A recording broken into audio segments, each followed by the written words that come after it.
Olá, boa tarde. Hoje é dia 10 de maio de 2021, são 18 horas e 7 minutos na capital federal do Brasil.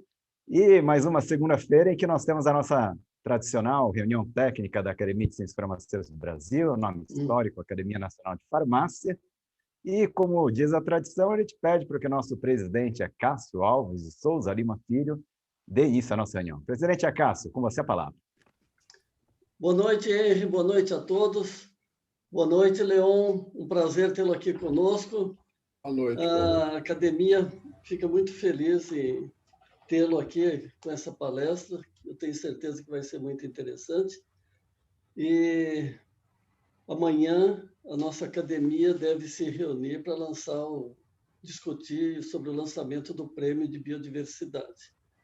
Então, uma boa noite a todos e eu devolvo a palavra para o Henry. Por favor, Henry. Obrigado, presidente Acácio. Bom, seguindo aqui, então, com a tradição, nosso presidente emérito, professor Lauro Domingos Moreira. Professor Lauro, com você a palavra. Boa noite a todos. É um grande prazer reencontrar o nosso pessoal nas segundas-feiras à tarde, inclusive com a gratíssima presença do nosso Alberto Ramos Comezona, da Espanha, que nos prestigia em praticamente todas as nossas atividades. Bom, eu queria simplesmente informar que a indicação do nosso querido Leon Rabinovich para essa apresentação já faz tempo. Ele sempre foi adiando. Depois dos finalmente, eu mesmo tive que pedir para adiar, porque para inverter a ordem de apresentações. Mas o nosso querido Leon é um grande expert em assuntos de probióticos e de bacteriologia como um todo, microbiologia como um todo, né? E ele, inclusive, vai, em breve, ele já me enviou um trabalho para publicar na AppPharma, sempre dentro do campo de atuação dele. Mas que hoje nós vamos sugar um pouquinho e sorver um pouco desse conhecimento do Leon nessa área tão interessante para nós todos, né? Muito obrigado, Leon, por participar conosco. Prazer é meu, doutor Lauro. Então, a minha parte está feita. Seja bem-vindo e vamos lá. Vamos lá. Professor Lauro, deixa eu fazer uma pergunta, né? Normalmente a gente fala que quem convida faz, às vezes, do moderador da sessão, né? Mas hoje aqui o doutor Leon já é da casa, né? Então fica aquele convite que eu não sei se temos um moderador oficial hoje, o moderador é o Jorge Costa. É o Jorge. Então doutor tá Jorge bom. Costa. Eu que estava despreparado aqui, então. Bom, então, como diz, né, que o moderador, professor Jorge Costa, né, é que tem que fazer as apresentações do nosso palestrante, etc. Com vocês, a palavra do nosso acadêmico titular, doutor Jorge Costa. Obrigado, Henry. Eu comentava um pouco antes com o doutor Lauro que foi uma honra para mim ter sido convidado para ser o moderador dessa palestra do Dr. Leon. Dr. Leon, eu ouvia muito sobre o Dr. Leon na época de graduação, embora eu tenha feito a graduação em farmácia na UFRJ, e ele tenha lecionado durante muitos anos na UF, e tive o prazer de conhecer o Dr. Leon na Fundação Oswaldo Cruz, onde somos colegas, né? Então, é uma enorme satisfação. Bem, falar do Dr. Leon é algo difícil falar em pouco tempo, né? Se nós fôssemos discorrer sobre a experiência e a contribuição que o Dr. Leon deu e está dando para a ciência, tecnologia e inovação na Fiocruz e no país, eu ficaria bastante tempo. Mas eu vou tentar resumir a carreira, né? A participação ativa do Dr. Leon até hoje. O Dr. Leon é nosso confrade da Academia de Ciências Farmacêuticas no Brasil, é pesquisador titular da Fundação Oswaldo Cruz, aposentado pelo Instituto Oswaldo Cruz na Fiocruz, mas ainda exercendo suas atividades de forma dinâmica no IOC. Tem 56 anos de serviço, atualmente é bolsista estruturante do IOC, Fiocruz, foi aluno do curso básico do IOC, foi criador e chefe do Laboratório de Fisiologia Bacteriana LFB, também do Instituto Oswaldo Cruz, Fiocruz, criou o Laboratório de Referência Nacional e Regional em Carbúnculo e Bioterrorismo, também no Instituto Oswaldo Cruz. Orientou dissertações e teses durante a sua vida acadêmica, criou a coleção de culturas do gênero bacilos e gêneros correlatos no LFB, um dos maiores acervos brasileiros de bactérias do gênero bacilos e gêneros correlatos. Foi vice-diretor do Instituto Oswaldo Cruz. Para quem não sabe, o Instituto Oswaldo Cruz foi o primeiro instituto que deu a origem à Fundação Oswaldo Cruz, é o instituto mais antigo dentro da Fundação Oswaldo Cruz, tanto que a única diretoria de unidade que exerce suas atividades dentro do nosso Castelo Morisco é o Instituto Oswaldo Cruz, para vocês terem uma ideia da importância do IOC dentro da nossa instituição. O professor Leon é professor adjunto, nível 4, da Faculdade de Farmácia da Universidade Federal Fluminense, aqui no Rio de Janeiro, UF, onde também se aposentou e onde criou e coordenou as disciplinas de Enzimologia e Tecnologia das Fermentações, 1 e 2, da Faculdade de Farmácia da UF. É livre docente da UF, lecionou no Instituto de Microbiologia da antiga UNB, atualmente Universidade Federal do Rio de Janeiro, onde se graduou em farmácia. Concluiu o pós-doutorado no Instituto Pasteur, em Paris, em 1983, com trabalhos sobre bactérias esporuladas, entomopatogênicas e endofilíticas. Desenvolveu patentes e trabalhos com bactérias esporuladas gram-positiva, entomopatogênicas e patogênicas para homens e animais originais da biodiversidade brasileira e do exterior. É membro atual da diretoria da nossa academia. Só em números, assim, muito rapidamente, eu já estou concluindo, eu falei que era difícil falar sobre a trajetória acadêmica do Dr. Leon. O Dr. Leon tem algumas dezenas de artigos publicados em revistas de alto impacto, orientou dezenas de teses e dissertações, possui vários livros e número maior ainda de capítulos de livros. Se nós falarmos em trabalhos publicados em anais de congresso, passam de 100. Então, é um profissional extremamente respeitado no Brasil, extremamente reverenciado dentro da instituição, da Fundação Oswaldo Cruz, e é uma satisfação muito grande ter o Dr. Leon como confrade aqui na academia. Dr. Leon, parabéns e vamos assistir a sua bela palestra, que é o que mais importa. Obrigado, Jorge Costa. Posso começar? Sim, professor. Leon. Sim. Então, Dr. Jorge Costa, quero agradecer pelas suas palavras, foram amáveis. Também agradecer à diretoria da Academia de Ciências Farmacêuticas do Brasil, Academia Nacional de Farmácia, por essa oportunidade, ao doutor Acácio como presidente e também ao doutor Lauro, que volta e meia me pede sempre para colaborar com a Academia, fazendo palestras, escrevendo alguma coisa. E agradeço a ele, o doutor Lauro, por essa oportunidade de estar podendo falar para esse Colendo auditório. Esse tema, lembra-me, eu fui buscá-lo por ocasião de 2019, mais ou menos, quando nós fomos convidados, como um dos componentes, a ir a um 8º encontro de Academia de Farmácia, Encontro Ibero-Americano de Academia de Farmácia, que ocorreu em Granada. E tivemos o prazer de apresentar esse tema porque eu, ligado à microbiologia, e em particular como professor, tendo trabalhado com lactobacilos, entre outros micro-organismos, lactobacilos são uma bactéria que esse gênero bacteriano ele é usado como princípio ativo de alguns medicamentos. E esses medicamentos, esses princípios ativos têm oficialmente, na atualidade, a denominação de probiótico. E trocando ideias, então, na época, com o Dr. João Paulo, que era o presidente da academia, que estaria me apoiando na ida para a Granada, ficou decidido que nós faríamos um tema que está sendo trazido para cá hoje, e com algumas modificações e algumas alterações. Então, eu queria projetar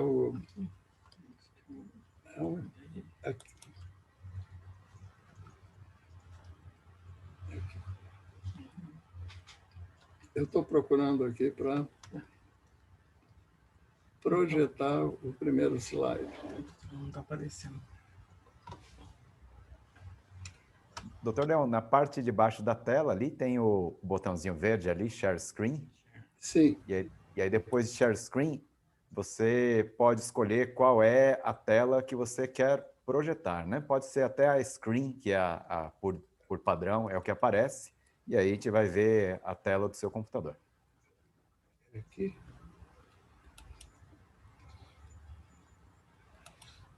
Não está aparecendo.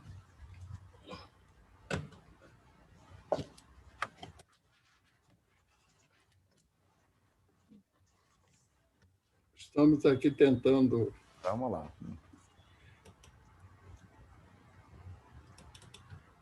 Essa aqui? Então, na base da tela tem o Share Screen. E aí, quando abrir o painel, você seleciona Screen e pode clicar depois em Share.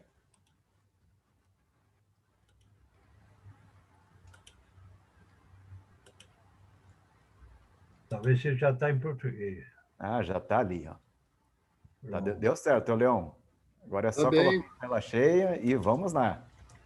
Perfeito. Isso, perfeito. Excelente. Então,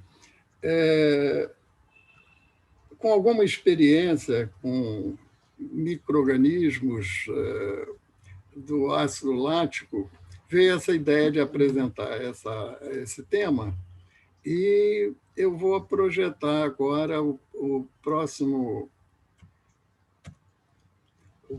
slide, aonde a gente fala um pouquinho dos antecedentes dos probióticos.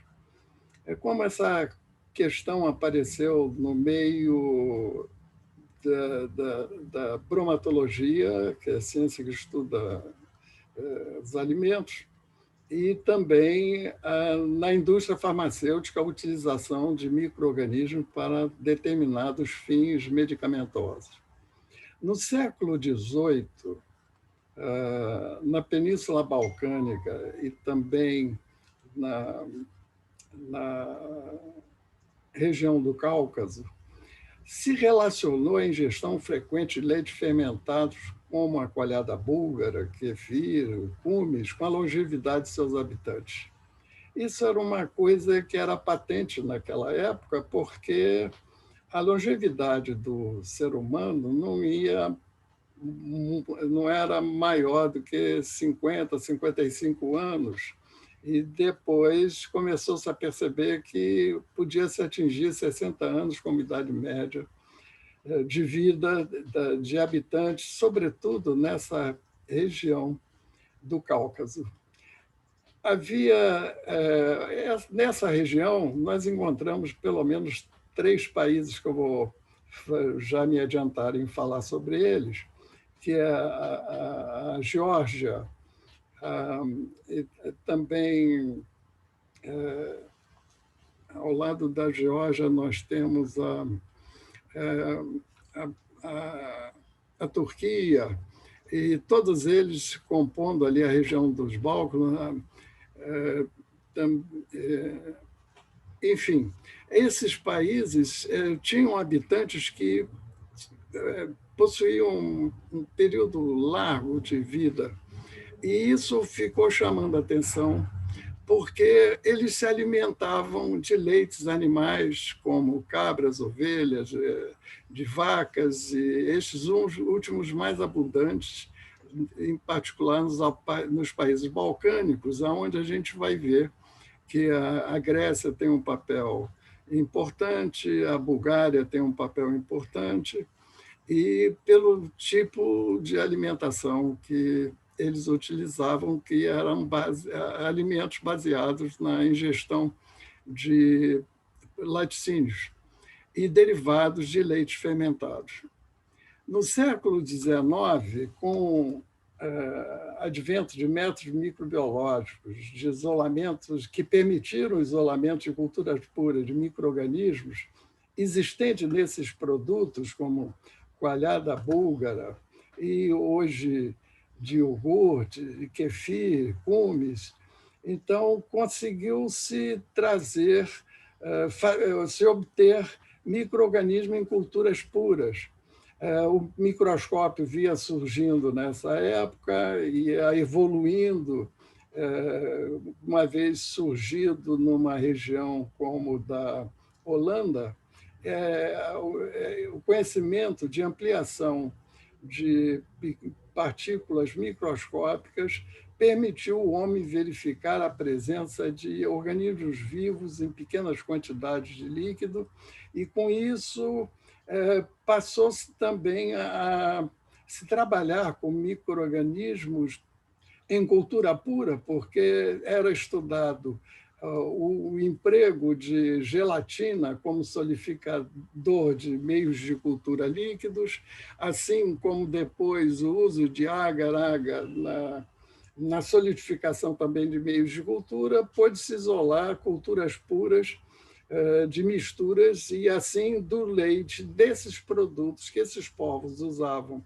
e que certamente, já vou me adiantar em dizer que existiriam bactérias do gênero Lactobacillus,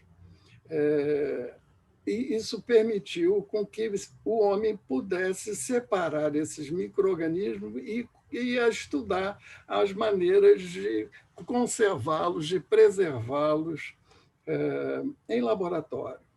Nós anotamos aqui nesse slide a presença de Penicillium camembert, Penicillium roquefort, que foram também isolados mais na área de micologia, e esses micro-organismos passaram a ser usados na confecção de determinados queijos brancos, por se deixar que esses micro-organismos utilizassem os derivados do leite, derivados sólidos, que são queijos, como Penicillium camembert, Penicillium roquefort, dando origem aos queijos respectivos, queijo camembert, ou tipo camembert, e queijo Roquefort, ou tipo Roquefort.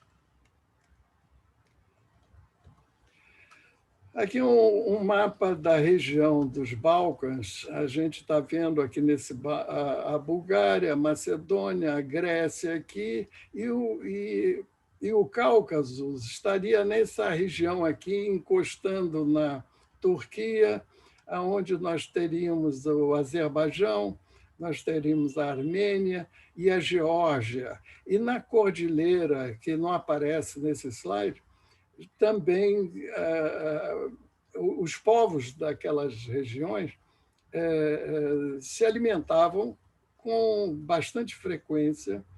Era um costume utilizar os derivados sólidos do leite, que são chamados queijos, como a gente conhece, e também líquidos fermentados de leite de cabra, de ovelha e, mais raramente, de gado bovino. Esses países aqui, dessa região que eu estou passando aqui, apontando com a seta, como Albânia, Macedônia, a antiga Iugoslávia, eles também se utilizavam muito de leites fermentados na alimentação. Micro-organismos, então, os probióticos. Probióticos, hoje, considerando aqui o século XIX, já o século XX também, são micro-organismos não patogênicos para o homem. Eles foram mostrados como produtores de coalhadas iogurtes, cumes, kombucha, bem como formadores do consorciado grão de bebida, da bebida kefir. E a panificação também teria algumas palavras a respeito. O grão de kefir é um consórcio, tem colegas que denominam dessa maneira a associação de micro-organismos que se beneficiam mutuamente, formando grãos e protegidos por uma camada de polissacarídeo, porque uma das bactérias que compõem bactérias com fungos do tipo levedura, eles formam um polissacarídeo de cobertura, formando uma espécie, aquilo que é conhecido como zoogleia, e também tem uma história interessante, esse polímero que é feito em volta da bactéria e que ajuda a formar esse grão que se multiplica no leite. O leite é uma emulsão homogênea, que pode ter mais gordura ou menos gordura, depende do animal em questão, depende da região do globo terrestre onde esse animal vive, nós vamos ter uma quantidade de gordura variável. Nós sabemos que um leite de vacum ele pode ter mais de 400 tipos de lipídios. Então, esse grão pode ser guardado em laboratório, pode ser guardado até em casa e a gente pode preparar com conforto o kefir. E o kefir é daquelas bebidas que aqueles povos da região balcânica e também do Cáucaso se utilizaram muito e trouxe essa verificação e esse fato de que havia uma longevidade nessas pessoas em termos de período de vida, e isso foi progredindo e é o motivo dessa nossa palestra hoje. Eu anotei aqui panificação também, porque nessa época surgiam maiores conhecimentos a respeito de introduzir na farinha de trigo molhada e sem cloreto de sódio, para salgar, os pães também foram evoluídos.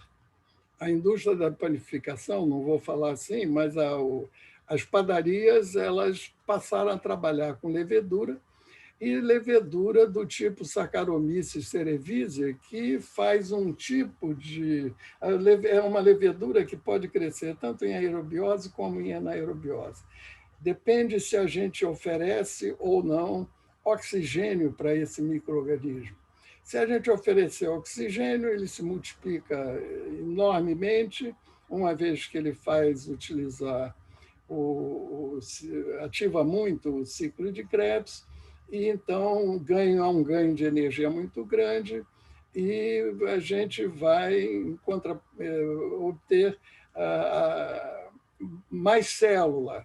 E, portanto, a indústria panificadora se beneficia com o aumento da produção de células do Saccharomyces cerevisiae, porque o objetivo desse tipo de indústria é de produzir levedo prensado, que vai ser usado na panificação.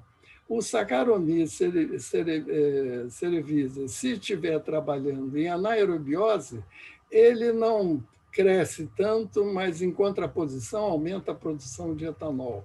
Com esse conhecimento, a gente pôde, e o Brasil, eu diria assim, permitam-me a expressão, doutor em álcool etílico, porque ele utiliza, usando como substrato para transformar em etanol, ele utiliza o caldo da cana-de-açúcar, em princípio não, mas de fato rico em sacarose. Então, o Saccharomyces cerevisiae, que é usado para produzir vinho, que é usado para produzir etanol, que é usado para produzir pão e outros alimentos assemelhados, também tem uma importância muito grande, depois nós veremos mais adiante nessa palestra. Nós chamamos de micro-organismos úteis porque eles vieram de produtos lácteos. E os pesquisadores, os cientistas foram verificando que vários alimentos tinham esses micro-organismos. E o nosso organismo tem populações enormes, imensas, de vários dos micro-organismos que eu vou mostrar aqui. No grão de kefir, a gente pode encontrar esses Cloiveromyces maxianus, Pichia fermentans, Lactobacillus kefiranophaciens. E a gente encontra aqui também um Saccharomyces, que pode ser o Saccharomyces boulardii. E esse Saccharomyces isolado passou no nosso meio a também ser um agente de atividade biológica interessante, útil para o homem. O Saccharomyces, esse gênero, Saccharomyces cerevisiae, boulardii, esses micro-organismos são ricos em vitaminas do complexo B. E assim que a microbiologia foi evoluindo, o homem pesquisador ele foi verificando que muitos micro-organismos isolados da natureza poderiam aparecer, ser manuseados e preservados em laboratório, uma vez que se adicionasse extrato de levedura. Então, o extrato de levedura é rico porque tem muita purina, pirimidina e ácidos nucleicos e vitaminas do complexo B. Isso é extremamente importante porque permitiu também, na área da fisiologia de micro-organismos, se fazer demonstrações sobre tipos de micro-organismo, tipo de metabolismo, com base na utilização ou não de extrato de levedura. Então, o extrato de levedura pode ser usado para demonstrar o crescimento e o aparecimento, e a gente, então, verifica que o que parecia estar escondido na natureza poderia ser revelado, adicionando-se num meio de cultura o extrato de levedura. Então, a gente ainda vê aqui Lactobacillus kefiri, também encontrado no grão de kefir, o Leuconostomus mesenteroide, que é aquela bactéria que eu falei que aparece no grão de kefir e produz um polissacarídeo. Esse polissacarídeo tem um peso molecular, ou uma massa molecular ao redor de 1,5 milhão.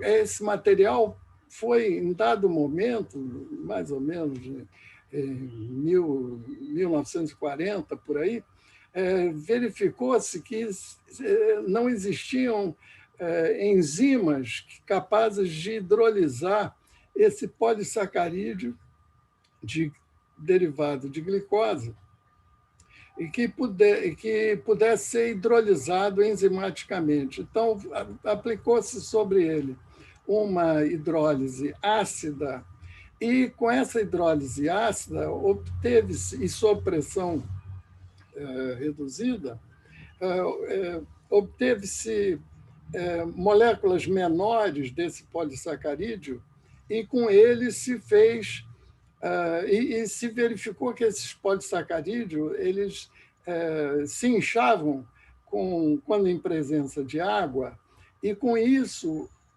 a área farmacêutica pôde produzir soluções que pudessem substituir a perda de sangue em grandes desastres ou quando hemorragias extensas pudessem ocorrer. Então, esse polissacarídeo é hoje ainda usado na indústria farmacêutica em soluções isotônicas de glicose para terem a função de expansores. Isso veio de um Leuconostomus mesenteroide. E esses polissacarídeos ainda puderam ser transformados em pequenas bilhas microscópicas, bilhas, e com isso se fez peneiras moleculares que às vezes a gente está usando isso em laboratório. O Lactobacillus delbrueckii aqui, e a subespécie chamada bulgaricus, como a gente viu em certos trabalhos, o bulgaricus aparece na coalhada búlgara, mas o Lactobacillus delbrueckii, o Lactobacillus delbrueckii é um micro-organismo dito homolático, porque ele praticamente transforma a maior parte dos açúcares presentes no meio onde ele se encontra em ácido lático. E com essa verificação, ele pode ser usado na produção de ácido lático que a gente usa em laboratório. Aqui ainda vemos Streptococcus lactis. Alguns desses micro-organismos não são homoláticos, são heteroláticos, então, ao lado de uma molécula de ácido lático, eles podem produzir outros ácido acético, algo semelhante a uma via realizada por enterobactérias. Mas os homoláticos são preferencialmente utilizados e vieram a se tornar, com o tempo, os probióticos. A gente está vendo aqui bactérias com esse gênero Bifidobacterium, que são bactérias bifurcadas, bactérias que lembram, nos seus extremos, a figura de um Y. Então, Bifidobacterium bifidum, Bifidobacterium lactis, HNO19, Streptococcus thermophilus, Bacillus clausi. A gente está vendo aqui um bacilo sendo usado, e nós veremos mais adiante, em medicamento, e que causou, dentro de certos limites, um boom na indústria farmacêutica. Isso é curioso. Eu, particularmente, trabalhando com o gênero bacilos, não imaginava que pudesse encontrar espécie, e esse clausi aqui tem essa denominação específica hoje, Bacillus clausi, antigamente era uma linhagem de bacilos subtilis. Então, depois verificou-se que a espécie era outra, e mudaram para clausi. Clausi vem de Claus, um dos fisiologistas, microbiologistas que escreveram um livro que eu mostrarei mais tarde aos senhores. Então, a gente ainda fala aqui em bacteriófagos líticos de enterobactérias, porque durante muitos anos, no passado, eu não estou vendo isso na atualidade, mas esses fagos aqui, capazes de parasitar, penetrar dentro de enterobactérias, eles foram utilizados como princípio ativo de medicamentos para corrigir certas diarreias que nós conhecemos e poderiam ser debeladas com esses bacteriófagos.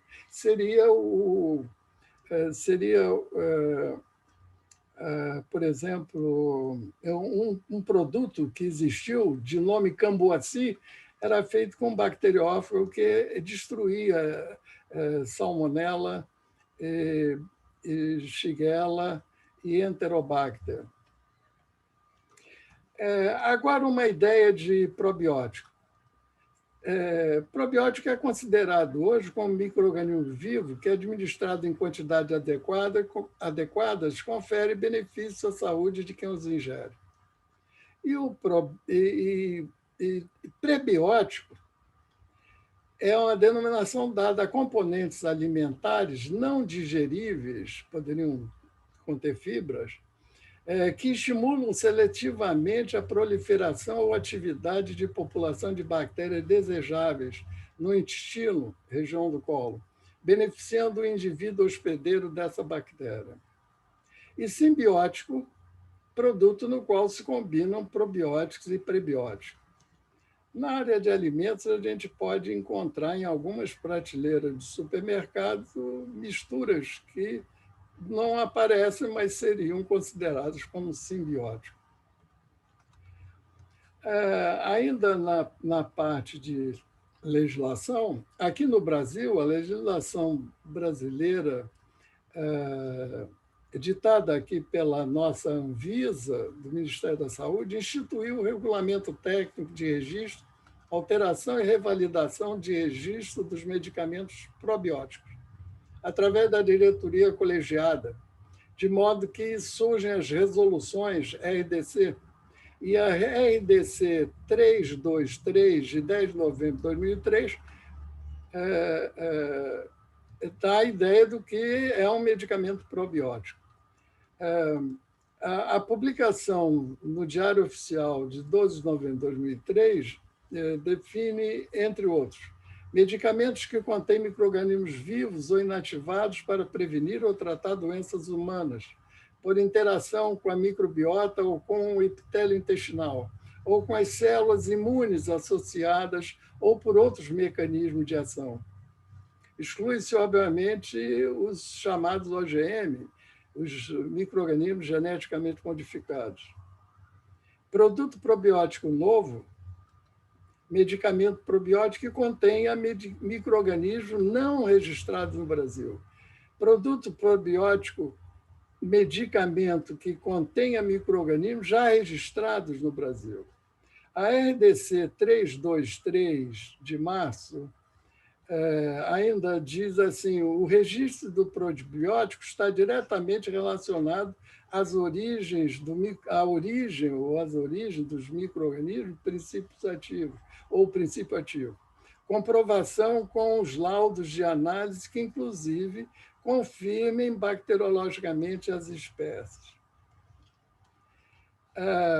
A Agência Nacional de Vigilância Sanitária do Ministério da Saúde, através da RDC 241 de julho de 2018, ela regula a comprovação da segurança e benefícios à saúde de probióticos para uso em alimentos. E define probiótico assim: micro-organismo vivo que, quando administrado em quantidades adequadas pode significar, dependendo do produto, aqueles alimentos contêm 800 milhões a 1 bilhão de células viáveis por grama ou mililitro do produto. Então, de modo a conferir um benefício à saúde do indivíduo, contribuindo para o equilíbrio da microbiota normal. Eu vou mostrar aqui com essas fórmulas aqui o seguinte: espécies homoláticas são capazes de hidrolisar a lactose do leite em moléculas de ácido lático, composto a que é atribuída a propriedade de deslocar do trato intestinal as bactérias proteolíticas e produtoras de aminas tóxicas, aminas obtidas por descarboxilação, em geral por bactérias gram-negativas, momentaneamente presentes e preponderantes, causando distúrbios diarreicos e tóxicos, o que se dá no ambiente intestinal por elas tornado alcalino. Aqui a molécula da lactose, que tem galactose e glicose, né, unida aqui por essa ponte oxídica, ela pode ser hidrolisada pelo lactobacillus, gerando uma molécula de galactose, outra de glicose, e cada uma delas vai gerar 2 moles de ácido lático. No total, uma molécula de lactose gera 4 moléculas de ácido lático. É isso que a indústria explora para a produção de ácido lático. Como medicamento, aparentemente, esse ácido lático ele acidifica determinados trechos do trato intestinal humano e afasta micro-organismos que estavam alcalinizando e que viviam melhor nesse ambiente alcalino, e eles vão sendo rejeitados, colocados para fora, entre aspas, e preponderando o pH ácido e com a alimentação normal do indivíduo,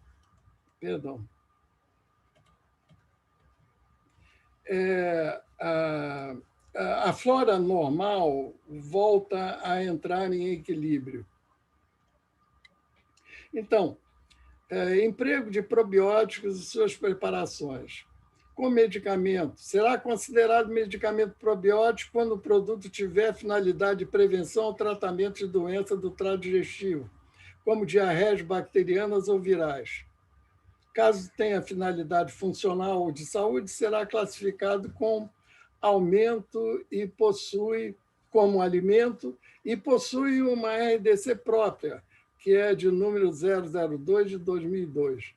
Mas o probiótico, como ingrediente para efeito de registro, tornam-se suplementos e segue a RDC número 19 de 1999, visando o registro e, se com vitaminas e minerais, vão seguir a RDC 002 de 2002.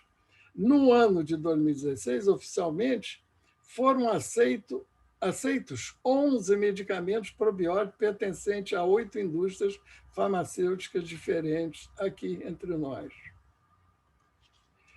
Este livro aqui, que é o Beggs Manual of Systematic Bacteriology, essa edição aqui de 2009, é usado em nosso laboratório para ajudar na identificação e classificação de micro-organismos. Eu aproveitei aqui algumas figuras de bactérias esporuladas, que a gente pode ver aqui, um esporanjo, um trecho da bactéria da forma vegetativa tendo um esporo no seu final. Aqui um esporo livre, destacado do esporanjo. E aqui nesse ponto aqui, a gente vê um esporanjo. Nós estamos vendo que as morfologias são diferentes e isso ajuda a gente a identificar juntamente com a fisiologia, bioquímica e citomorfologia. Aquela bactéria que nós vimos esporulada é uma dessas que estão aí apresentadas.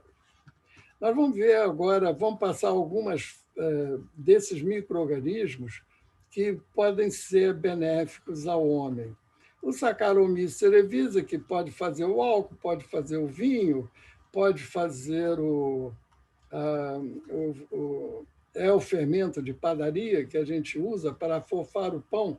Quem produz o gás carbônico para afofar o pão e não deixar o produto ficar enrijecido é o gás carbônico gerado pela levedura durante uma fermentação alcoólica que ocorre. Não há adição de ar aqui. Quando a gente deixa a massa do pão com levedura dormir, entre aspas, durante algum tempo, é para deixar a fermentação alcoólica ocorrer, e ali o micro-organismo vai produzindo gás carbono e vai afofando a massa do pão. A gente está vendo aqui esses pontinhos verdes, acredito que os senhores estejam percebendo isso. Essas são cicatrizes que ficaram na célula-mãe que deu origem à célula-filha. E a levedura se divide por gemulação ou brotamento. Diferente da célula de Lactobacillus dorsos, que é uma bactéria que se divide por cisciparidade ou bipartição. Nós estamos vendo o Bifidobacterium lactis aqui nessa figura. Estão vendo aqui essa dicotomização aqui? Não é só um bastão reto com os polos arredondados aqui, diferente desse tipo de forma aqui. Aqui nós estamos vendo Saccharomyces cerevisiae. Perdão. Saccharomyces cerevisiae gemulando aqui. Então, o broto, e quando o broto se destacar, como se destacou aqui, de uma célula-mãe, ele vai deixar uma daquelas cicatrizes. Mais células de Bifidobacterium longo usado de interesse em alimentação ou em farmácia. Aqui nós estamos vendo as bifurcações, e esse tipo de estrutura pode permitir a gente pensar que as bactérias deram origem a alguns fungos, dando essa a questão de formação de filamentos que a gente encontra tranquilamente em muitos fungos. Nós estamos vendo bactérias aqui, bastões isolados, como Lactobacillus casei, variedade Xirota. Aqui já temos uma bactéria útil, que com ela se faz há dezenas de anos produtos que estão aqui na prateleira de supermercados e que são usados para corrigir disbioses, para quem gosta e aceita esse tipo de produto. Ele figura mais como alimento do que medicamento. Lactococcus lactis, então são cocos, são na forma de streptococcus, mas do gênero Lactococcus lactis, que podem aparecer em alguns kefir ou iogurte. Bifidobacterium animalis, Bifidobacterium animalis, está 158, está aqui com a sua bificação, nitidamente aqui parece um Y. Mais Saccharomyces, dessa vez o Boulard, que é usado como princípio ativo medicamentoso, Bifidobacterium longo, que dá, então, ele é bifurcado e dá aquela sensação de filamentos. E aqui nós estamos vendo uma gêmula num Saccharomyces cerevisiae, na célula-mãe.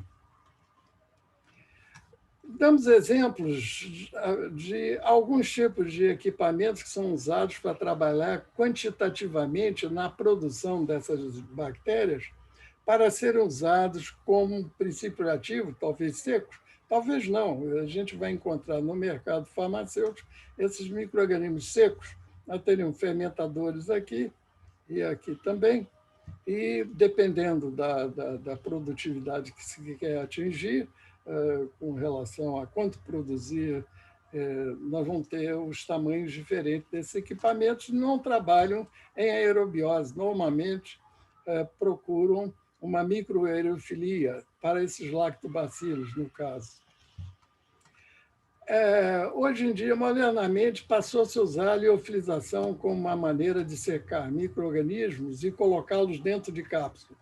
A gente está vendo aqui liofilizadores grandes, potentosos, aqui já liofilizador piloto, para fazer a água passar do estado sólido, portanto congelado, do estado sólido para o estado de vapor, sem passar pelo estado líquido. Essa é a ideia da liofilização.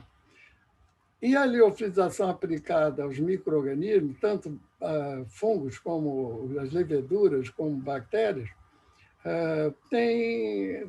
dão essas vantagens aqui, como manutenção das características genéticas da linhagem sempre empregada. Então, podemos guardar isso por 100 anos e ela terá as características do dia em que foi submetida à liofilização.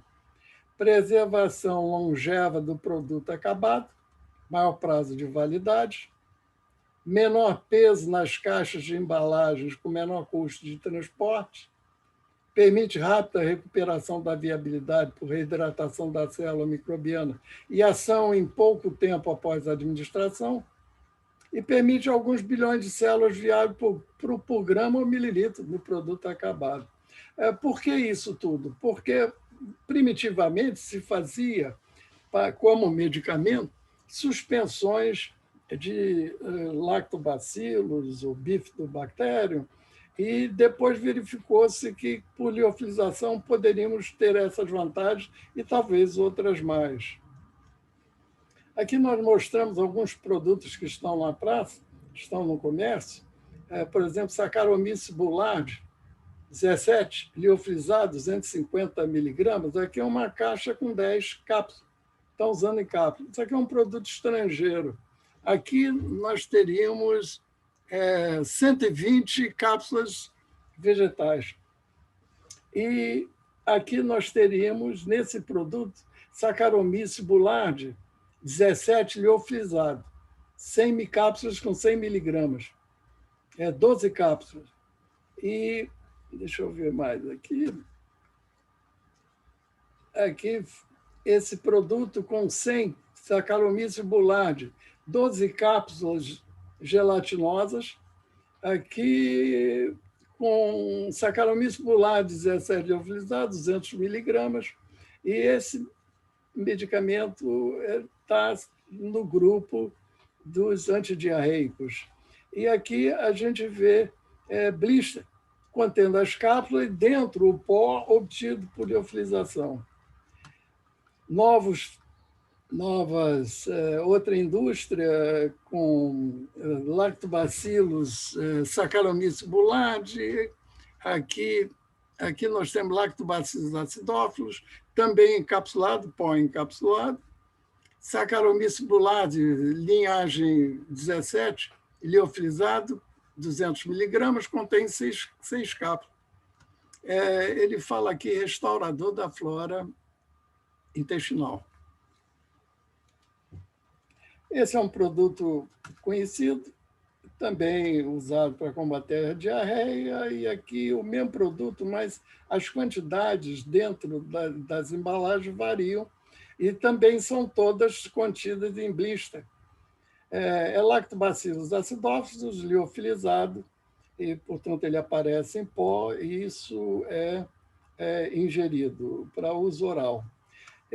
Eu tinha falado de uma bactéria esporulada que se tornou um probiótico, o Bacillus clausii. Aqui nesse produto ele está com 2 bilhões por 5 mililitros, então devem usar, ainda está líquido aqui. E o esporo é uma forma da bactéria que permite ficar suspensa no meio de cultura. Se for hipotônico, o esporo resiste e a forma vegetativa até de um eventual contaminante vai sofrer, então não vai subsistir. Está aqui em flaconete, onde eles estão guardados em volume ainda, não está seco. E ele é destinado ao equilíbrio da flora intestinal.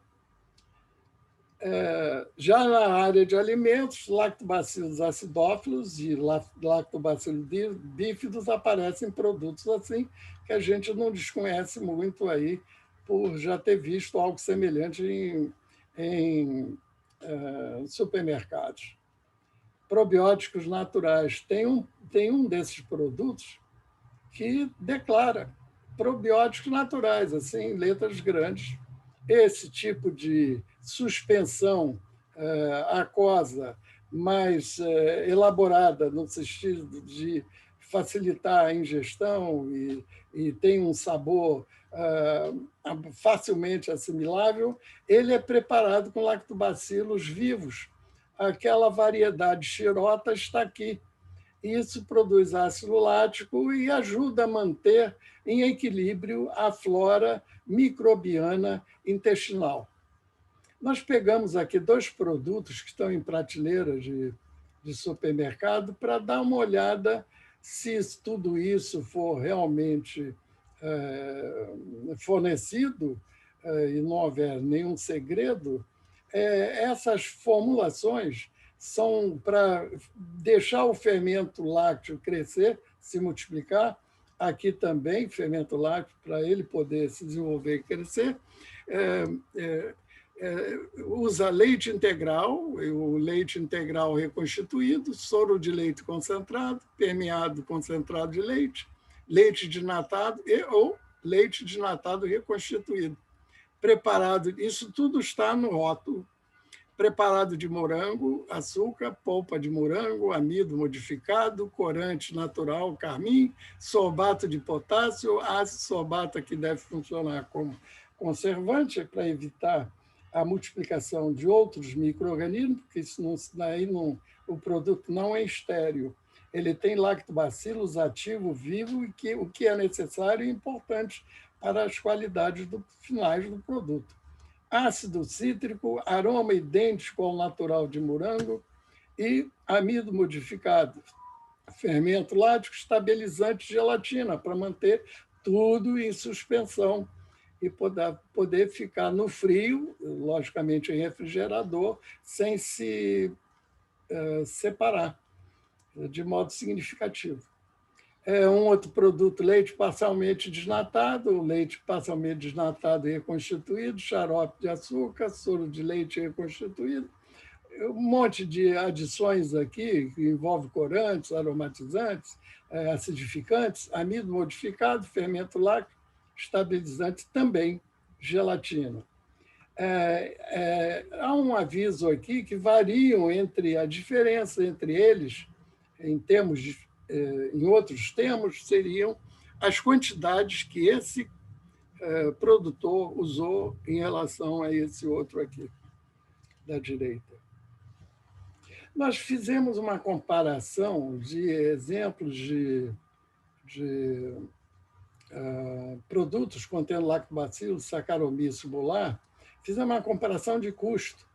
Nós colocamos aqui um fator a ser multiplicado, esse fator, valor mínimo, valor máximo, ou número mínimo, número máximo, número mínimo, número máximo. O A é um lactobacillus acidophilus, produto à base de lactobacillus acidophilus.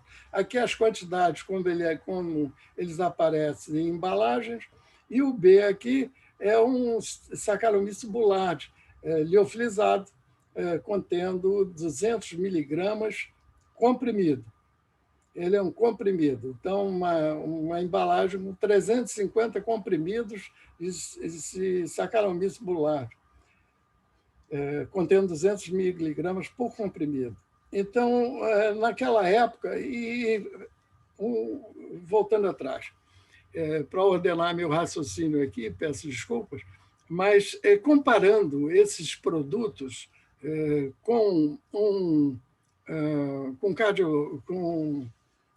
como é que se diz, um anticoagulante usado para evitar a coagulação sanguínea atrial, uma pixabana. Essa pixabana estaria com fator 22 a 26, e isso uma caixa com 30 comprimidos. Basta a gente multiplicar aqui esse valor de dólar que eu obtive na data de 12 de março de 21, e era o preço que eu fui encontrando em diferentes drogarias. O dólar, naquele momento, estava a 5,53. Então, isso aqui pode custar uns 30 comprimidos dessa pixabana aqui, uns 140 até uns 140 reais, mais ou menos, e aqui eu poderia ter 40, 50 reais uma caixa como essa aqui, contendo um lactobacillus acidophilus, frasco com 12 cápsulas, comparado com esse produto aqui, que tem 30 comprimidos. Esse slide é para dar uma ideia de uma estimativa de mercado calculado por esse grupo de Sion de Nova York. Ele dizia que esse mercado estava estimado em 2017 em 40,09 bilhões de dólares. E havia uma projeção para 2024 que ele se elevaria para 65,87 bilhões de dólares. Mas nós encontramos outra informação vindo da Europa que, em 2018, esse mercado de uso dessas bactérias, até mesmo para probióticos que estão sendo hoje elaborados para uso animal, já estaria em mais de 70 bilhões de euros. Eu falei bilhões de euros. Eu vou adiantar um pouco outro. Aqui, eu quero exaltar esse quadro que mostra, aqui entre nós no Brasil, como está probióticos antidiarreicos,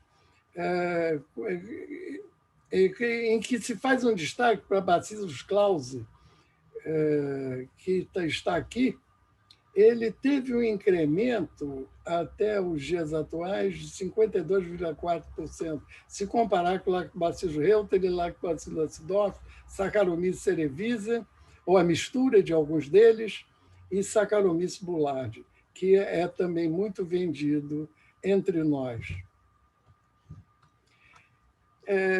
Então, uma conclusão que a gente pode chegar, pelo menos um conjunto, nós poderíamos ter mais ainda, mas eu vou ficar com essas 5.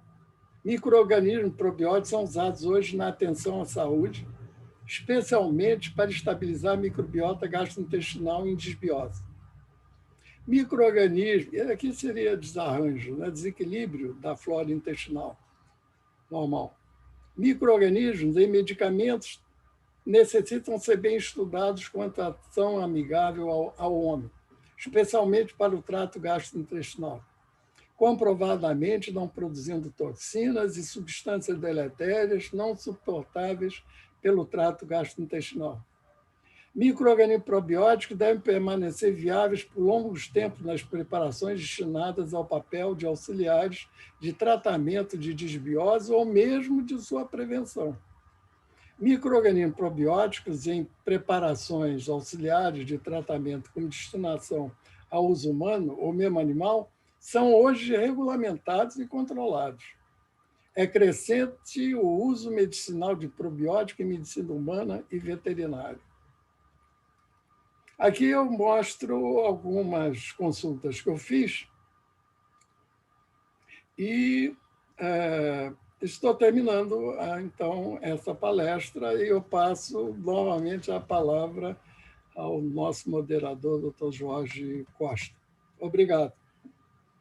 Nós que agradecemos, doutor Leon, pela excelente palestra, bastante esclarecedora.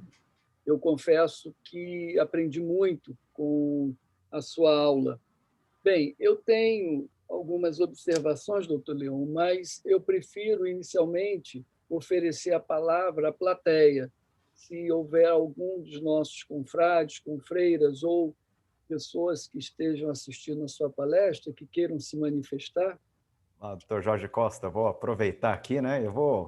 A gente tem já a nossa tradição aqui, quando a gente termina as nossas palestras, eu vou pedir para que os presentes aqui, se puderem abrir as suas câmeras, né? Ah, ok. Gente fazer o nosso registro de imagem, né? Não só isso, mas também, né? Vou esperar que o pessoal aqui já vá ligando as câmeras, né? O doutor Leonardo, doutor Eduardo. Hoje nós temos, inclusive, a doutora Estela Moreno Grau, que está aqui conosco, da Espanha, assim como temos, né, o Coromenzana, assim como temos também outros colegas, né, de outros países também que estão aqui conosco, né? Bom, então, doutor Rabasco também, né? Então, aproveitando aqui que todos já fizeram aqui, já abriram suas câmeras, né? Eu vou pedir para que o pessoal me ajude a fazer a foto de tela também, né, Raquel? Então, uma salva de palmas para o doutor Leon, né, o nosso acadêmico aqui. Doutor Leon, parabéns. Obrigado. Né, mais uma vez pela excelente palestra, né? Estávamos todos nos deliciando aqui com a palestra, né? Mas tá bom. Bom, ajudando aqui o nosso moderador, professor Jorge Costa, né? Vamos pedir para que todos que tenham perguntas, comentários, que façam uso do nosso chat, tá ok? Mas, doutor Jorge Costa, o doutor Dante Alário já levantou o dedo ali, né, doutor Dante? Olha só, né? Aqui a gente tem reconhecimento de imagem aqui, até uma modernidade só essa academia. Doutor Dante Alário, por favor. Pera aí, um minutinho só. Vou só fazer uma coisa aqui, um minuto só. Opa. Pronto, doutor Dante. Agora todos conseguem abrir os microfones diretamente. Ok. Doutor Leon, eu tenho algumas dúvidas que eu gostaria, se o senhor pudesse me esclarecer, né? Uma delas diz respeito à estabilidade de probiótico, né? Eu andei consultando, coincidentemente, há pouco tempo atrás, a Danisco, que é uma grande produtora, e a recomendação que ela fez é que eu colocasse 5 vezes mais a quantia que eu definiria como sendo a que deveria constar no rótulo. Por exemplo, se eu for colocar 1 bi, eu teria que colocar, na verdade, 5 bi para que, ao término da validade, tivesse pelo menos 1 bi lá. Então, a grande questão que eu vejo do probiótico é a estabilidade, né? Se você colocar em meio líquido, então a estabilidade, com certeza, deve ser muito pior, né, do que ele seco, desidratado, liofilizado ou alguma coisa assim. Isso eu entendo que é um dos grandes entraves dos probióticos. Em paralelo, o que eu vejo também, e eu tenho meu irmão menor que é médico gastro, e ele está sempre se referindo a novos trabalhos, apontando probióticos como muito bons para síndrome do colo irritável, quer dizer, indicações que até então não se havia pensado muito em probióticos, né? Então, ao mesmo tempo que você tem uma excelente possibilidade, né, de uso dos probióticos, você tem essa dificuldade que é a estabilidade dele, né? E se você for colocar 5 vezes mais, como pelo menos foi o que recomendou a Danisco, e estou dando os nomes, né? Começa a ficar um custo bastante complicado, né? E se você pegar os produtos que estão no mercado e fizer uma cultura, você vai ver que eles não têm 5 vezes mais, como pelo menos a Danisco diz. O que fazer para solucionar? Porque a ideia é boa. O produto se conhece de muito, né, probióticos, mas ele tem uma dificuldade técnica bastante grande. O senhor tem alguma solução para isso? Sim, a solução existe. Então, primeiro, o custo de fazer esse micro-organismo, de sair, de você fornecer 5 bilhões ao invés de somente 1 bilhão, para garantir o futuro, não é problema desde que você saiba fazer a fermentação adequadamente. Depende de uma série de condições que vamos aplicar, desde os nutrientes, das condições de condução do processo fermentativo. Esse é um aspecto. O outro é com relação à liofilização. Se a liofilização, infelizmente, eu vou ter que falar assim, for mal feita, então nós vamos ter uma morte de micro-organismo considerável. Mas se ela for bem feita, nós vamos ter algo, no mínimo, em torno de 80% de micro-organismos viáveis. E se isso permanecer, sobretudo no vácuo, nós podemos falar em centenas de anos. Os Estados Unidos, a American Type Culture Collection, está abrindo frascos até hoje. E os produtos estão... Você tem pelo menos um micro-organismo viável. Não é isso só um. A nossa experiência em laboratório, e eu tenho o prazer de estar perto aqui em casa de um amigo que nos ajudou a desenvolver a coleção de culturas do Instituto Oswaldo Cruz, de bactérias esporuladas e assemelhados. Nós verificamos outrora, há anos atrás, quando eu ainda estava na ativa, que nós tínhamos, no mínimo, para guardar exemplares viáveis de uma linhagem bacteriana, de uma cepa, nós tínhamos 400 mil exemplares viáveis guardados num flaconete. No material liofilizado e não preservado a vácuo, a tendência à hidratação, e a hidratação vai prejudicar, é grande. E, por isso, o produto vai ter que apresentar um prazo de validade. Mas não é problema para a gente ter um número adequado e recomendado para tratamento médico. É que, veja, pelo menos no meu caso, eu não estava nem pensando em fazer a fermentação. Eu compararia, a ideia era comprar da Danisco, porque ela é uma grande produtora, né? Já Sim. O produto liofilizado deles. Essa que seria a ideia. Agora, quando o senhor fala na conservação a vácuo, nós estamos falando de indústria farmacêutica, doutor. Sim, sim, sim. Eu não sei como que eu vou fazer uma embalagem a vácuo para manter o produto lá, e se eu conseguir fazer, eu imagino que o custo vai ser inviável, né? Agora, para a manutenção da coleção, né, das culturas, aí tudo bem, o vácuo sim, claro. não vejo aí problema. A diferença é gritante entre um caso e outro. Mas colocar 5 bilhões numa cápsula não é nada mais, nada excepcional. Eu imagino que a indústria esteja cumprindo com isso e, logicamente, que levará um tempo até atingir 1 bilhão, que é o mínimo recomendável para existir numa cápsula medicamentosa. Ok. Obrigado. Obrigado, senhor. Obrigado, doutor Dante. Algum colega mais deseja fazer alguma pergunta, algum comentário ao doutor Leon? Eu queria só complementar, mas acho que o doutor Leonardo tinha perguntado antes, não sei se já respondeu, Leonardo, acho que sim, né? Não sei.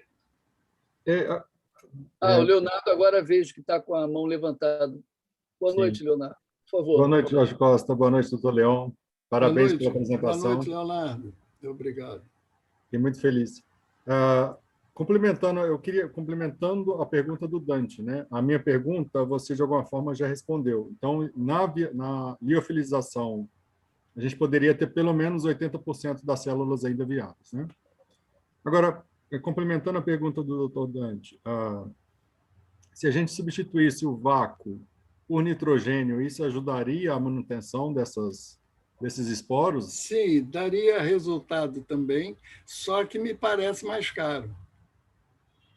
O nitrogênio tem um custo que começa a aparecer no final das contas. Mas então, pode sim, que é um gás inerte. Uhum. O que seria prejudicial seria a umidade, né? Basicamente a umidade. Sim. Então, essas liofilizações precisam atingir até 99,75%, 80% de secagem, entre aspas. Uhum. Doutor Leon, eu tenho ainda uma outra pergunta. Eu sempre leio muito sobre a bifidobactéria bifidum, né? Sim. Que é uma das primeiras a colonizar o nosso intestino enquanto ainda bebês, né? E que existiria uma relação dessa colonização com a não inflamação, com longevidade e tudo mais. Só que a gente não acha, pelo menos não na indústria farmacêutica, a Bifidobacterium para ser comprada, né? Você já leu algum trabalho em relação a bífido e a promoção da saúde no sentido de menos inflamações e outras doenças? Sim, mas esse Bifidobacterium, ele outrora era chamado de Lactobacillus acidophilus. Como originário aliás, a primeira cepa com a qual se industrializou Lactobacillus acidophilus veio de fezes de recém-nascido. Foi tirado de fezes de recém-nascido.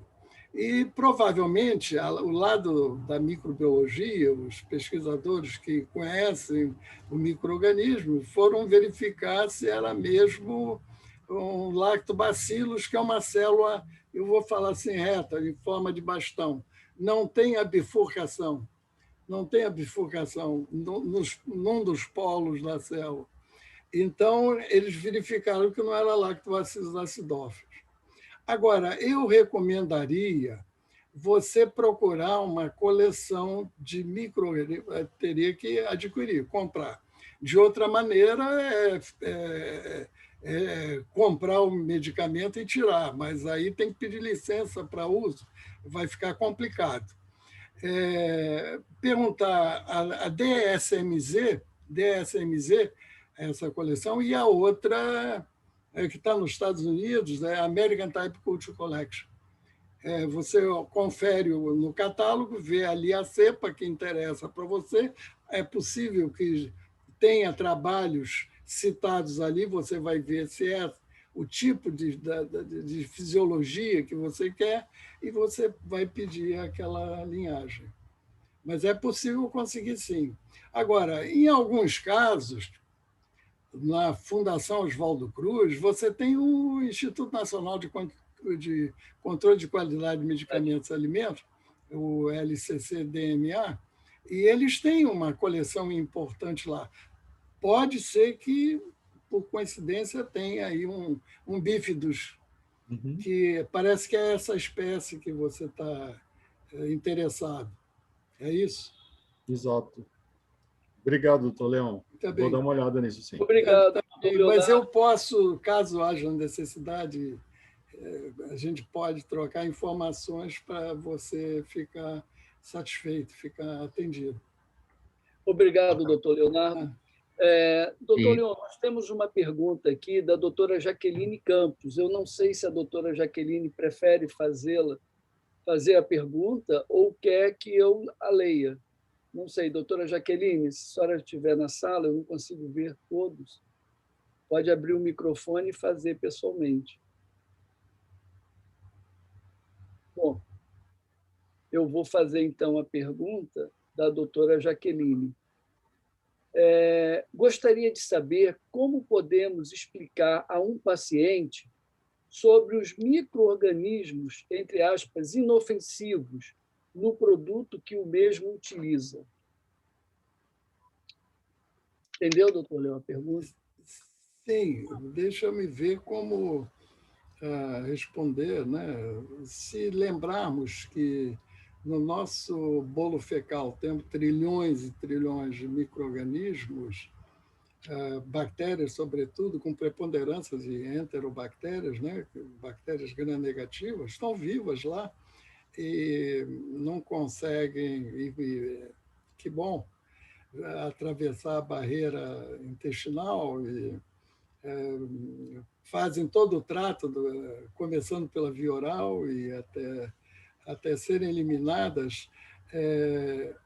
Não vejo por que ter medo de medicamentos que vão levar micro-organismos para esse trato intestinal e fazer uma missão ali que é de cunho bioquímico, fisiológico, e ajudar no restabelecimento de flora intestinal, que alguns chamam de normal.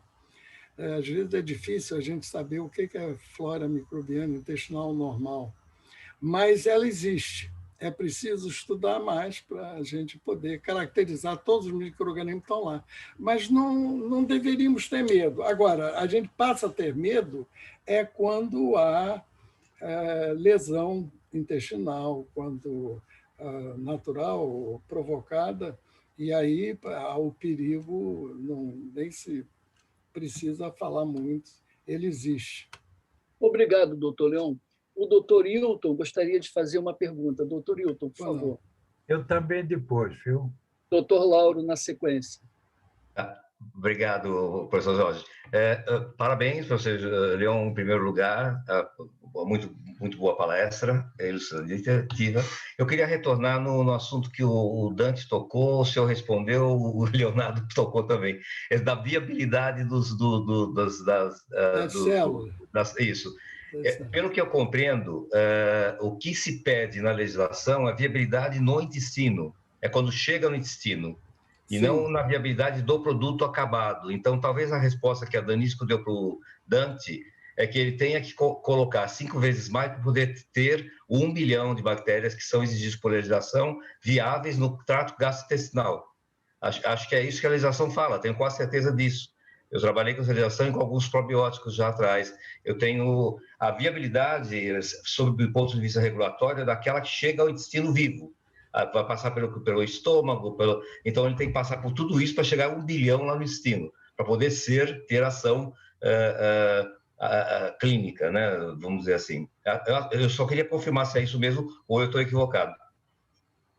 Não, é isso mesmo. Eu vou fazer um comentário, porque, como eu disse no início da palestra, eu cheguei, aliás, não devo ter dito com toda a clareza, que trabalhei na produção de lactobacilos acidófilos na minha época, não tínhamos como fazer liofilização. Não tínhamos como secar a célula, tirando água do citoplasma da célula. Mas, então, fazíamos em flaconetes, como estão fazendo, em alguns casos, aqui com o Bacillus clause. Então, qual foi a solução? Era apresentar o produto na forma de uma suspensão líquida, no próprio meio, e era indicado que a coisa ocorresse no próprio meio de cultura, aonde houve a multiplicação celular. Aquilo teria um prazo de validade, produzia-se uma quantidade maior do que 1 bilhão, então o processo de fermentação era deixado a ocorrer para ficar superior, em termos de produção de célula microbiana, um número superior a 1 bilhão de micro-organismos. Bem, o dobro ou o triplo, não importava. O importante era que aquilo pudesse ficar 20, 30 dias na farmácia de um hospital do estado da Guanabara, nos hospitais, e que esses hospitais, com frequência, utilizavam esse produto, que era chamado Lactobacillus acidophilus, suspensão de Lactobacillus acidophilus. Então, para a administração, recomendava-se de usar com um copo de leite. E, se puder deixar meia hora antes, não mais do que isso, meia hora antes do flaconete juntado ao copo de leite, e aí tomar a mistura, era indicado para ativar o metabolismo do micro-organismo e ele produzir seus efeitos, que é produzir da lactose o ácido lático, para ir acidificando. O Lactobacillus acidophilus ele se fixa nas vilosidades do trato intestinal, ele se fixa e permanece um bom tempo. Nós podemos ficar usando em material fecal, recuperando em material fecal o lactobacillus. Então, no caso do produto liofilizado, é bom a gente fazer reidratação, tomar a cápsula e ingerir logo um copo de líquido. Eu digo um copo, poderia ser meio copo de água, para ajudar a fazer a hidratação enquanto a cápsula está se abrindo e vai liberar ali a massa de micro-organismos. Então, ocorre a hidratação e, depois de um certo tempo, 1 hora, 2 horas, vai começar o efeito. Então, a atividade metabólica fica novamente reconstituída do micro-organismo e os efeitos que a gente quer que produza ácido lático lá e modifica o pH a atividade até o trato gastrointestinal, onde ele tem que atuar, na verdade. Isso, exato. É bem interessante, não conhecia o uso do flaconete no leite. Sim, é importante. É um gás protetor, inclusive, ele protege Sim. Bem interessante. O senhor sabe por que colocam... estão usando o Bacillus clause na forma de esporo, que é para ele atravessar, para o esporo não é suscetível à ação do pH do suco gástrico. Sim. Então, ele vai passar viável para onde ele tem que ficar e produzir os efeitos. Obrigado. Ok, obrigado, Wilton, pela pergunta. Doutor Dante, o senhor permite eu passar para o doutor Lauro? Em seguida, na sequência, você fala. Doutor Lauro, por favor. A minha pergunta é para o nosso querido Leon, e, em primeiro lugar, para parabenizá-lo pela apresentação. Mas, há 2 semanas atrás, nós tivemos aqui o professor Pinheiro, acho que é Ricardo Pinheiro, que falou de bacteriocinas, né? Eu queria perguntar ao professor Leon se, dentre esses lactobacilos, esses diferentes compostos que são usados hoje, né, nesse bloco, eles também produzem bacteriocinas ou têm um mecanismo de ação apenas de produção de ácido lático ou de outro mecanismo? Alguns desses aí têm bacteriocinas? Pode produzir, bactericinas também. Ou Pode seja, produzir tranquilamente. A célula passa a se multiplicar no trato digestivo, em determinadas partes do trato digestivo. Não estômago, né? Bem dito. Na parte intestinal. Ok. Obrigado, doutor Leon. Passo a palavra ao doutor Dante Alário. Bom, eu adoro discordar do Wilton. O Wilton é minha. Mas, olha, Wilton, quando a gente fala em prazo de validade, onde se testa, né, a estabilidade de um produto, a gente não testa a estabilidade dele no trato entérico, a gente testa ali na caixinha mesmo, a gente cata a cápsula, ou seja, a forma farmacêutica que for, e jogo numa cultura e vejo quanto é que tem de viáveis ali. Então, é realmente 1:5 na cultura, né? Não é viáveis no trato gastrointestinal. Após 2 anos, que seria a validade desse produto, que pelo menos é a validade que normalmente a indústria farmacêutica trabalha. Ou seja, depois de 2 anos, eu tenho que pegar aquele produto, fazer uma cultura e eu tenho que ter viáveis pelo menos 1 bi. Se eu partir de 5, eu tenho que ter 1 bi. Então, não é no trato, não, viu, Wilton? É ali, é cultura, é placa de Petri, não tem muita conversa, não, viu? Eu discordo do Dante. Nós vamos ter que ver a legislação depois. Assim, eu entendo que seja que o professor Leão uma coisa é a estabilidade, concordo plenamente com você. A estabilidade você estabeleceu a validade do produto, tá? Mas o que a legislação pede é que você garanta que no mínimo tenha 1,5 bilhão viáveis no trato gastrointestinal, onde ele vai atuar. Até onde eu conheço, tá, Dante? Posso estar enganado, mas é isso que está falando. Talvez por isso você tenha que colocar 5 vezes mais para poder chegar a 1,5 bilhão no trato gastrointestinais viáveis, no prazo de validade que você está propondo. Eu não sei se é isso. Veja, eu não estou atualizado em termos de legislação, faz tempo que eu não acompanho, Wilton, mas eu quero crer que não é isso que você está falando. Não era, pelo menos não era assim quando eu mexi com bichinhos, né? Não era viáveis no trato intestinal, não. Era realmente, após aquele prazo de vencimento, tinha que ter tanto e ponto final. Mas não era 5 para ter 1 bi viável no trato intestinal. Não era assim a legislação. Pode ser que você tenha razão se houve modificação. Aí eu não falo mais nada porque eu deixei de acompanhar. Não, mas depois nós tiramos essa dúvida, pode ficar mudou muita coisa, suplemento alimentar mudou muita coisa, mas o professor Leon é o especialista aqui, e o que eu puder contribuir, depois eu passo para vocês. Obrigado, Dante. Claro. Obrigado, doutor Hilton, doutor Dante.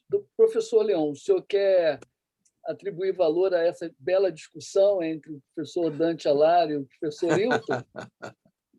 Eu estou imensamente satisfeito que a conversa tenha chegado a esse ponto de companheiros estarem discutindo essa questão que ela é verdadeira, é real, porque é um expert falando de produto acabado e como ele deve satisfazer a legislação reinante. Então, é isso aí. Tem algumas coisas que a gente pode apalpar muito bem nesses medicamentos, nessas preparações, até nos alimentos que são feitos com os chamados probióticos. Aliás, hoje está se voltando para produzir probióticos para animais de consumo humano. E isso é algo importante. Já houve indústria que veio ao nosso laboratório, isso é coisa de 4, 5 anos atrás, que tivemos reuniões para produzir probióticos para uso veterinário.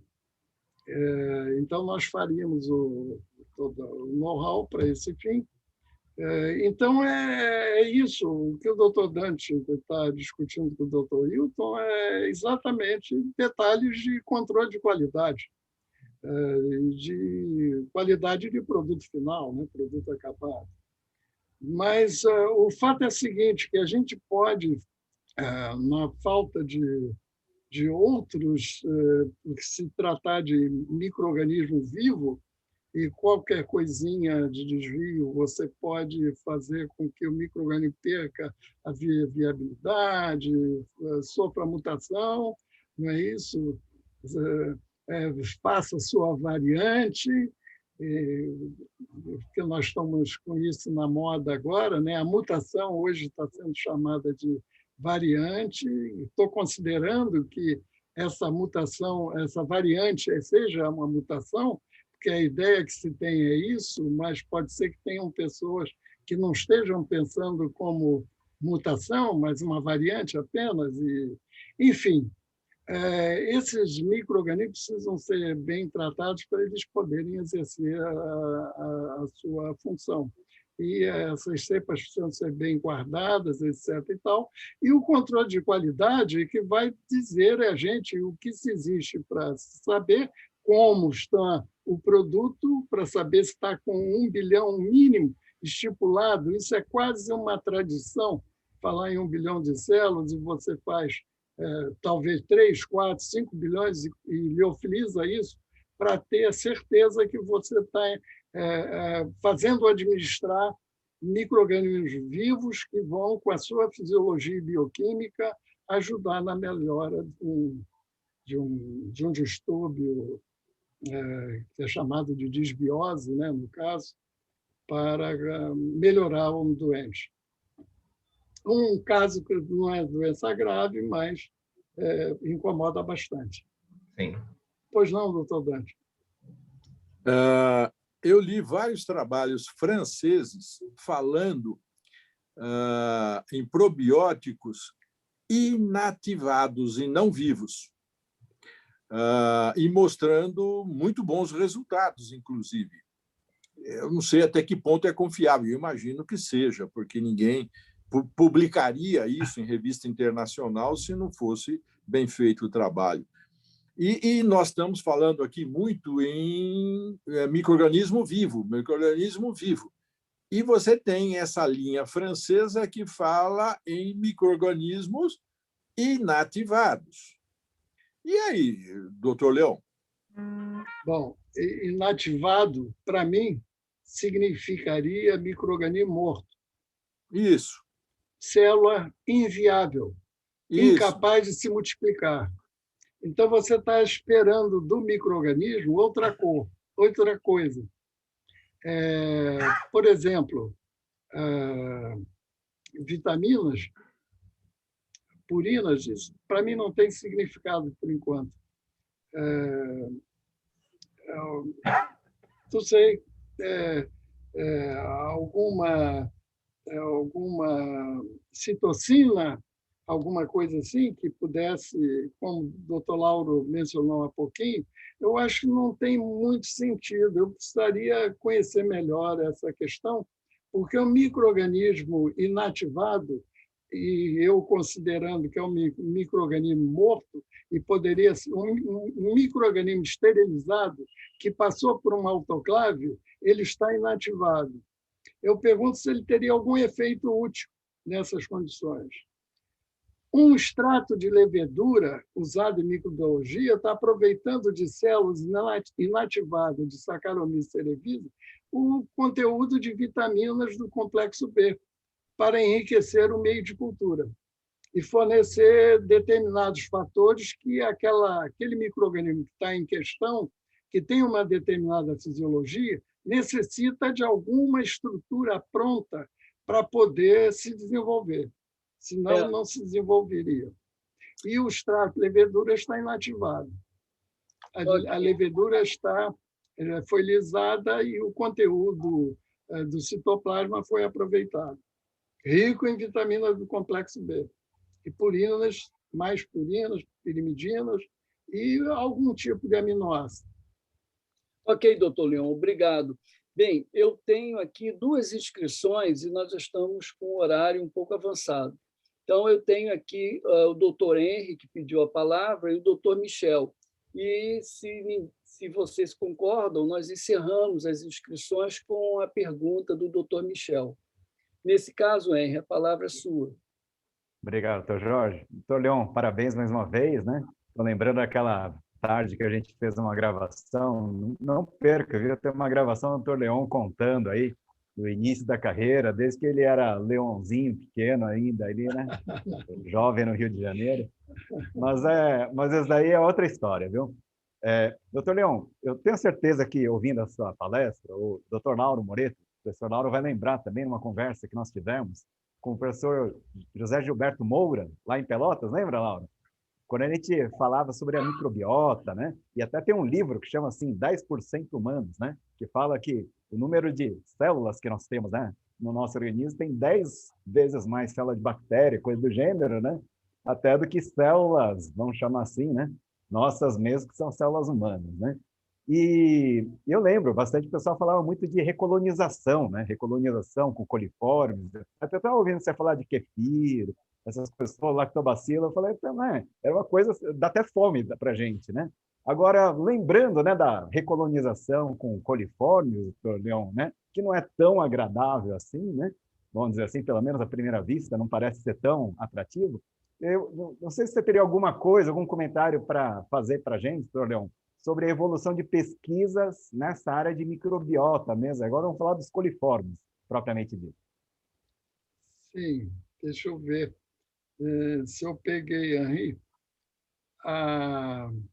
Então, nós temos no nosso bolo fecal trilhões de micro-organismos. Eu estou falando trilhões mesmo assim para dar uma ideia de número, mas não sei quantos trilhões, isso vai depender de cada pessoa. Quantos Escherichia coli teria ali, ou outros do grupo que são chamados de coliformes, entre Salmonella, Shigella, Klebsiella, e etc., e cocos também, enterococos, etc., etc. Isso vai, de certo modo, depender de cada indivíduo, porque depende da comida que ele dá para o micro-organismo. Se ele come muito amido, ele vai ter a preponderância de um grupo de micro-organismos. Se come mais proteína, não come açúcar, se ele é só vegetariano, a microbiota varia.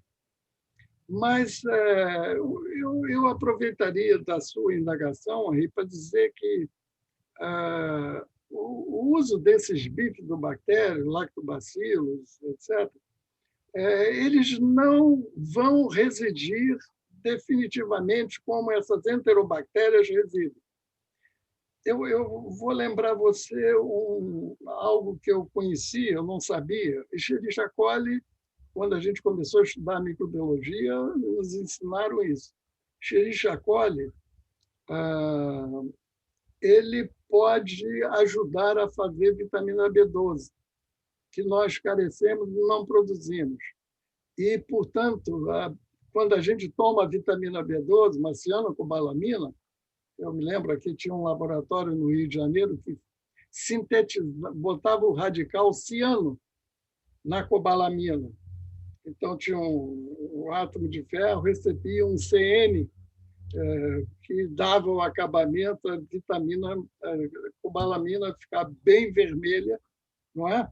E, com isso, fazia-se variações no produto para administração, seja na forma injetável, e algo como 1.000 microgramas por ampola, era uma coisa assim. O Escherichia coli é necessário por esse aspecto aí, assim como outras enterobactérias são importantes porque trocam favores e elas se multiplicam bem no trato intestinal e usam um pouco de ambiente com pouco oxigênio, essas bactérias, né? Então, voltando, lactobacilos, bifidobactério, esses enterococos lácteos, enfim, esses micro-organismos que a gente citou, que estão aí nesses diferentes produtos, eles não vão residir eternamente, eles fazem um papel e vão ser eliminados. Isso a velocidade da saída do corpo, até, digamos, você ficar isolando, tentando isolar do material fecal aquela bactéria que entrou via oral, você vai levar muito tempo. Isso depende do indivíduo e da sua alimentação.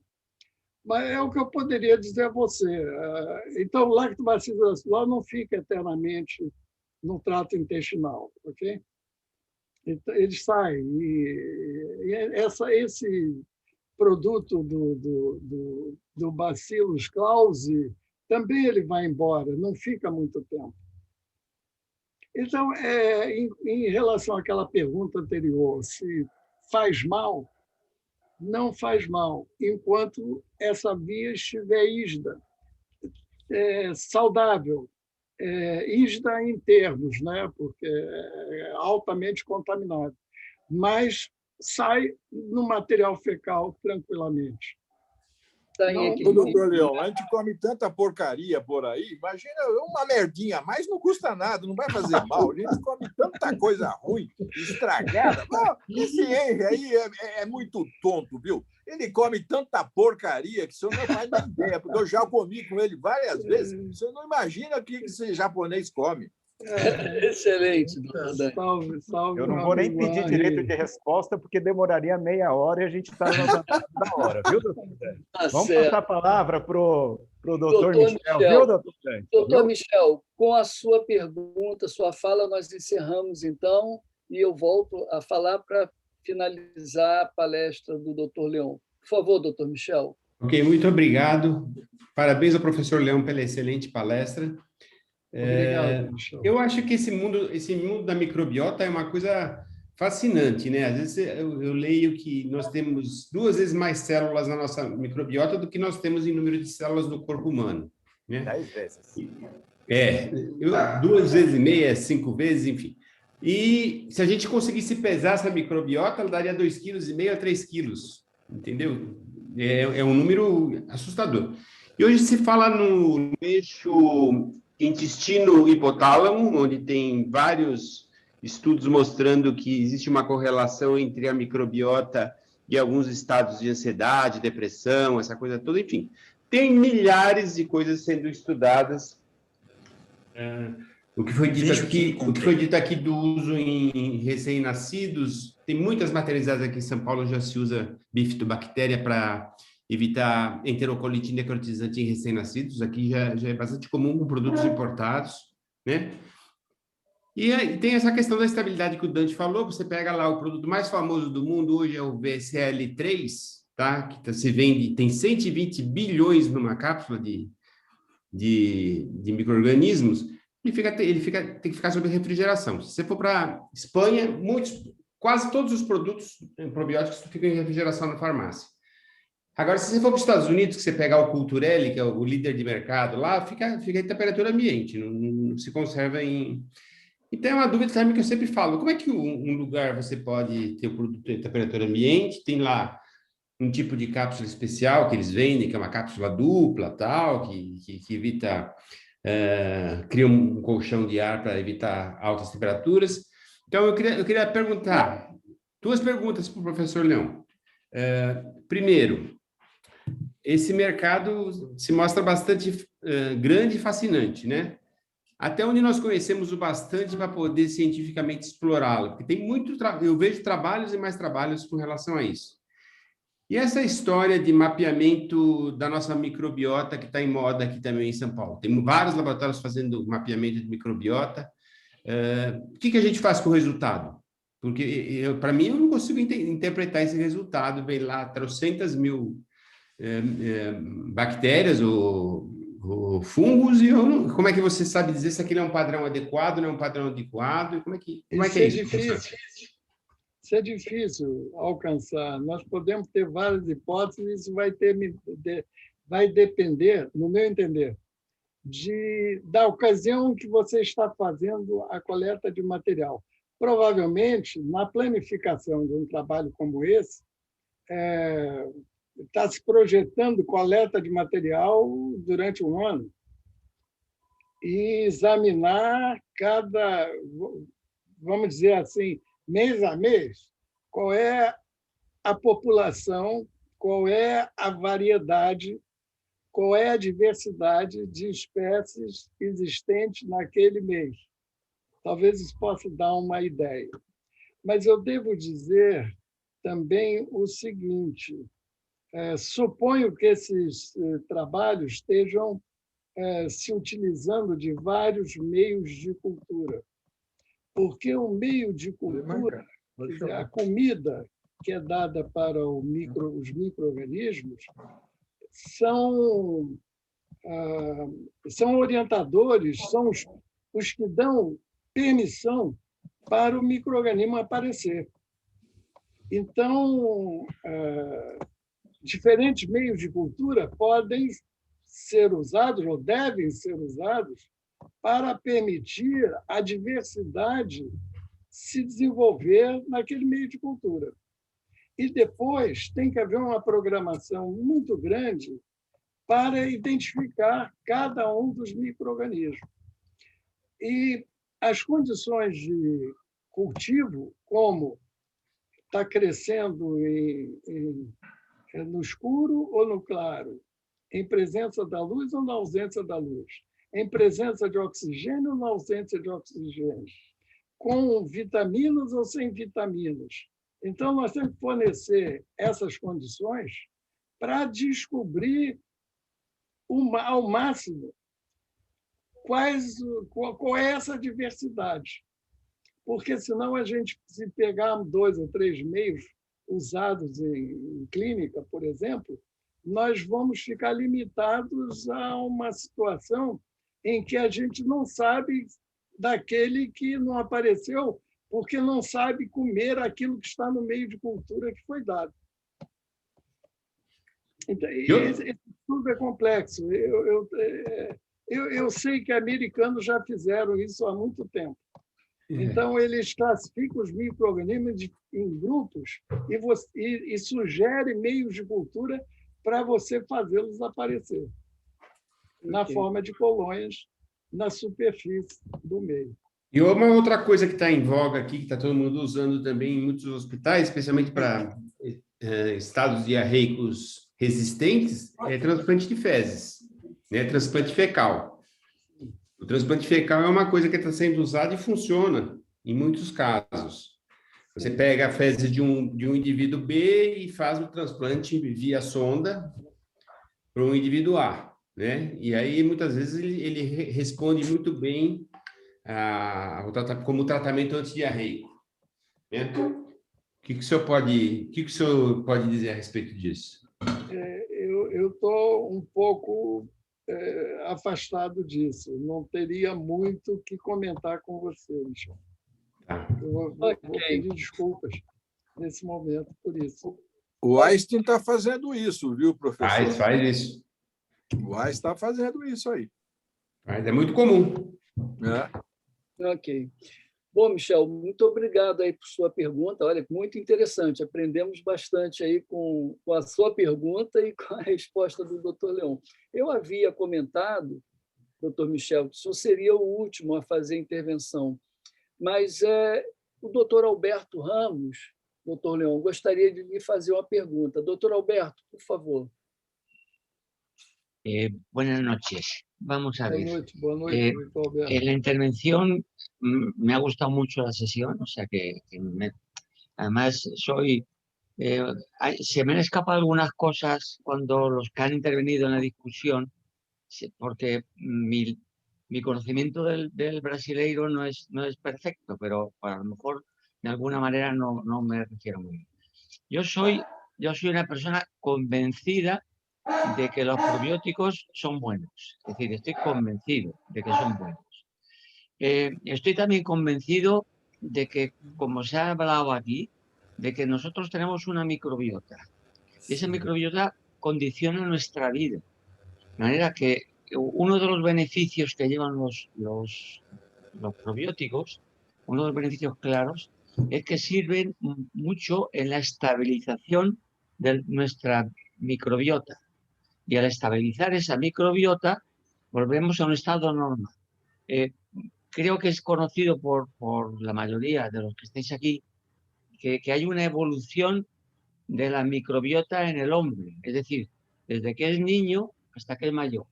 Y cómo aparecen unas bacterias, al principio prácticamente se está formando en el niño hasta que se forman, pero que al principio se va hasta que llega a formarse una estabilidad. Por eso se habla del Bifidobacterium tanto, porque el Bifidobacterium se encuentra en las poblaciones normalmente maduras, activas, y suelen faltar en los niños pequeños.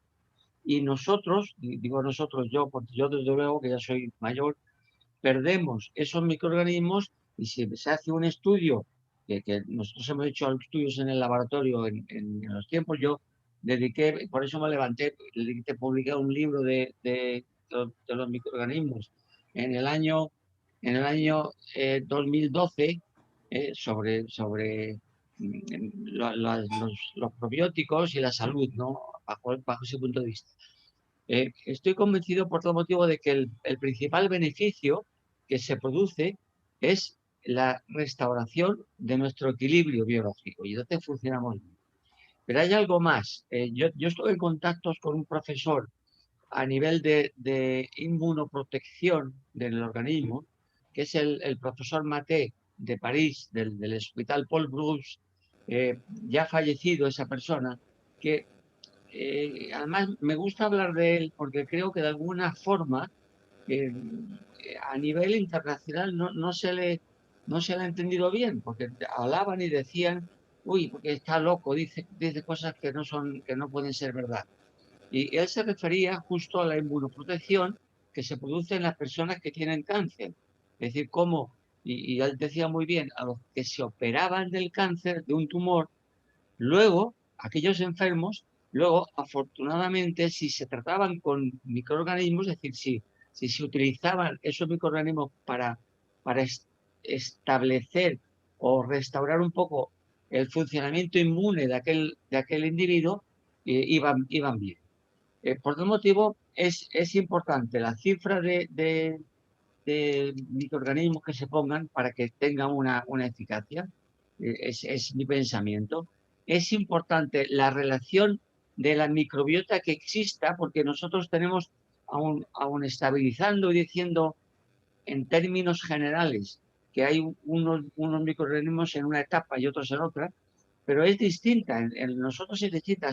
Nos estabilizamos de una forma. Por tal motivo, pienso yo, ya es un pensamiento, que lo que llegará al futuro es conocer prácticamente individualmente a los individuos, saber cuál es su microbiota, saber cómo regularla y ver cómo están estabilizadas esas personas. El tema lo considero que realmente es complejo, es decir, se sigue avanzando, la ciencia evoluciona de una forma asombrosa, por decir una palabra, es increíble a veces lo que llegamos a encontrar los científicos, pero estoy convencido de que falta mucho para llegar a tener un conocimiento exacto de cómo funciona. Es verdad, y eso en estudios pasados, que se hablaba, esto se va muy bien para producir un tipo de enfermedad, por ejemplo, evitar el cáncer, esto sirve para conseguir que esta persona no tenga un tipo de alergia, esto sirve para... Y muchos microorganismos que se usaban con una amplia variedad de criterios estudiados correctamente y que de alguna manera dan idea de cosas que pueden funcionar casi por nuestros propios microorganismos. Es un comentario personal y que quería decirlo. Muchas gracias. Sim, doutor Alberto, eu gostaria de acrescentar alguma coisa. Há aqueles que acham que num ambiente que é o trato digestivo, na parte intestinal, é tido como um reator onde micro-organismos os mais variados se multiplicam, porque eles têm muito material nutriente e a multiplicação entre bactérias é muito grande, inclusive por questão do tempo de geração, que é pequeno. Então, a multiplicação celular é muito grande. E também esses reatores biológicos, no caso, o intestino humano, são considerados como locais de mutação. Então, mutantes que vingam, que duplicam DNA e abrem fita e fecham fita, fazem erros de pareamento dessas fitas e sai uma linhagem para o ambiente considerada como mutante. Eu queria acrescentar, aproveitando essa sua explanação, que foi também interessante. Obrigado. Obrigado. Obrigado, doutor Alberto, por suas observações. Doutor Leon, pela sua resposta. Doutor Leon, muitíssimo obrigado por sua palestra. O horário já passa um pouco das 8 horas, isso denota a importância do tema para a nossa academia. Então, eu gostaria de parabenizá-lo e reafirmar que foi um prazer debutar aqui na academia como moderador. Espero que tenha cumprido as expectativas do nosso presidente. E vou plagiar o meu amigo confrade Henry. Peço uma salva de palmas para o doutor Leon. Obrigado. Muito obrigado. E assim Jorge, eu queria agradecer a você. Obrigado, doutor Leon. Fico lisonjeado com seus agradecimentos. Nesse momento, eu passo a palavra ao doutor Henry. Ok, então. Obrigado, doutor Jorge Costa. Bom, são 8 horas e 3 minutos na capital federal do Brasil, né? O assunto, quando é bom, a conversa vai longe, né, doutor Jorge? Mas como já são 8 horas da noite, a gente tem que começar a atender também os compromissos em casa, né, professor Lauro Moreto? Né? Doutora Cássio também. Então, eu vou pedir para que o professor Lauro Moreto, né, faça palavras finais. Doutor Jorge, eu sei que talvez você tenha que se ausentar, né? Fique à vontade. Agradecemos uma vez mais, doutor Jorge Costa. Parabéns pela sua... Me perdoem, mas eu estou com um problema sério aqui, eu vou precisar sair. Me perdoem. Obrigado, doutor Costa. Professor Lauro Domingos Moreto. Ok. Pessoal, nós ultrapassamos o nosso horário e quero agradecer, registrar os agradecimentos, tanto ao Leon, né, quanto ao Jorge, e a todos aqueles que fizeram intervenções nessa atividade. Foi muito legal, muito bom. E eu não sabia que o doutor Alberto tem um livro sobre probióticos, nós vamos conversar com ele. Eu acho que podemos fazer uma nova conferência sobre esse assunto. Ele vai nos indicar o que ele gostaria de falar, e nós vamos fazer uma programação para ele participar conosco. Não se esqueçam, então, amanhã nós temos um lançamento muito especial para os acadêmicos, então participem conosco, estejam conosco. Muito obrigado e boa noite a todos.